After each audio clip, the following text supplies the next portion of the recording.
Bonjour à tous. Un rassemblement en soutien au peuple palestinien aujourd'hui à Besançon. Un rassemblement se tiendra à 14h, place du 8 septembre, à l'appel de Palestine Amitié et de citoyens engagés, avec des prises de parole, des lectures et de la musique. Un rassemblement contre la guerre, l'impérialisme et la colonisation.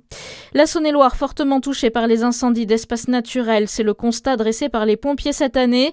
Les soldats du feu ont effectué 581 interventions, 545 hectares ont été brûlés. 95 détachements préventifs ont été prépositionnés et 950 sapeurs-pompiers mobilisés dans des dispositifs de prévention et de lutte contre les incendies. Nous travaillons pour aller vers un feu fixé dans les prochains jours. Les pompiers de Gironde estiment que les conditions météo sont plus favorables, même si la prudence reste de mise face à un incendie qui n'est pour le moment que contenu. La situation est en revanche plus compliquée dans le Var, où le feu du Gros Bessillon, qui était fixé depuis mardi, a connu une importante reprise. Une bonne nouvelle pour les épargnants, le taux du livret A augmente ce samedi et passe d'1,5 à 1,7%. C'est l'un des changements du 1er août. Des livres de la médiathèque de Lons-le-Saunier bientôt mis en vente. Il s'agit d'une partie de ces ouvrages et œuvres retirées des collections.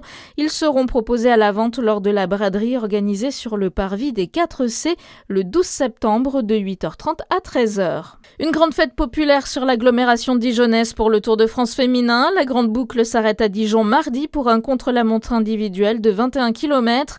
Le départ sera donné à Gevrey-Chambertin avant une arrivée aux allées du parc à Dijon. En plus de la fan zone officielle du Tour, place Wilson de 10h à 18h le jour J.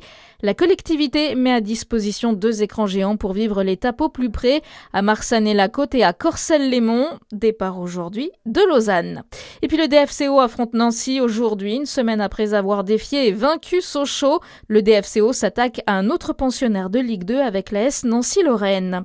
Bonne journée sur Fréquence Plus.